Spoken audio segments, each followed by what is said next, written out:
Chers faiseurs de changement, bonjour. Je vous propose aujourd'hui une petite expérience pour mettre votre résilience en action.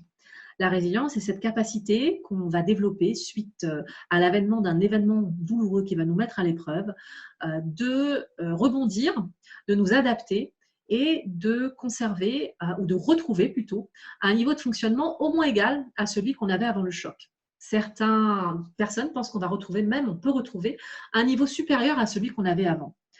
Vous avez forcément fait preuve de résilience puisque vous êtes en vie aujourd'hui et je l'espère en une sécurité intérieure qui se renforce de jour en jour.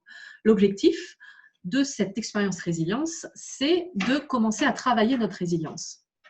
Dans un premier temps, je vous propose de trouver 15 minutes dans votre journée pour vous poser et pouvoir vous mettre en condition de faire référence à votre mémoire, à des situations que vous avez déjà rencontrées dans votre vie d'aujourd'hui et qui ont été particulièrement éprouvantes. Ça peut être une naissance, une dispute, une maladie, ça peut être un voyage, un mariage. Voilà, faites la liste de ces moments qui vous ont mis à l'épreuve et une fois que cette liste est faite, rappelez-vous des ressources internes et externes que vous avez mobilisées pour retrouver une sécurité intérieure. Donc, ces ressources peuvent être internes. Vous avez peut-être à ce moment-là décidé de vous remettre au sport ou de continuer le sport, de trouver une activité d'expression artistique comme la danse, le dessin, d'écrire. Peut-être que vous vous êtes mis à écrire les difficultés que vous ressentiez, la CNV, vous avez utilisé un outil comme la communication non violente, ou autre outil, la sophrologie, je ne sais pas, un art martial peut-être. Donc ça, c'est les ressources que vous avez mobilisées en interne.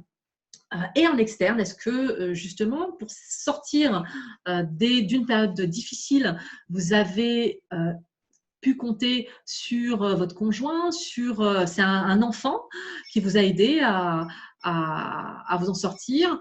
Est-ce que c'était plutôt un ami, un collègue au travail?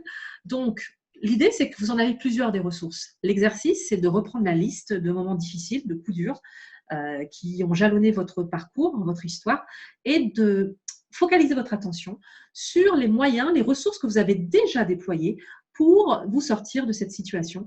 La période peut être variable, hein, ça peut être rapide comme un peu plus long, mais vous avez déjà mis en place des stratégies d'adaptation qui vous ont aidé. L'idée, c'est de les lister parce que c'est la puissance de la formalisation. La puissance de la formalisation va vous amener à porter un regard sur vous de quelqu'un qui est peut-être beaucoup plus résilient, beaucoup plus capable de rebondir que ce que vous pensez. L'idée, c'est de renforcer cette confiance en soi et le regard qu'on porte sur soi, et notamment sur notre capacité à rebondir en situation difficile. Maintenant, pour les plus enthousiastes ou les plus à l'aise ou ceux qui vraiment ont envie de contribuer, je vous propose un petit exercice. Comme comme Christelle, notre coéquipière, a fait j'ai compliqué à dire cette phrase. Comme Christelle, notre coéquipière, nous a fait l'honneur de nous partager, c'est la possibilité, si vous le voulez, j'ai mis 3 minutes, mais allez jusqu'à 5 minutes, pour pouvoir choisir, faire un zoom sur un des événements de votre vie particulièrement intense que vous avez vécu et pour lequel vous vous rappelez assez nettement des ressources que vous avez mobilisées pour cela. Donc, dites-nous, en gros, en bref, c'était quoi cette situation? Dans quel état émotionnel, physique, psychique ça vous a mis? Et qu'est-ce que vous avez réussi à mettre en œuvre pour vous sortir de là? Partagez vos stratégies d'adaptation avec la communauté du réseau Rhizome. Faites-nous part de votre expérience, de comment vous avez vécu les choses, de manière à ce qu'on puisse grandir les uns des autres. Et aussi, ça a aussi la vertu de vous permettre de vous focaliser sur cette période particulière qui a été une réussite en matière de résilience pour vous. Voilà, je vous remercie et je vous dis à très bientôt pour une nouvelle expérience résilience.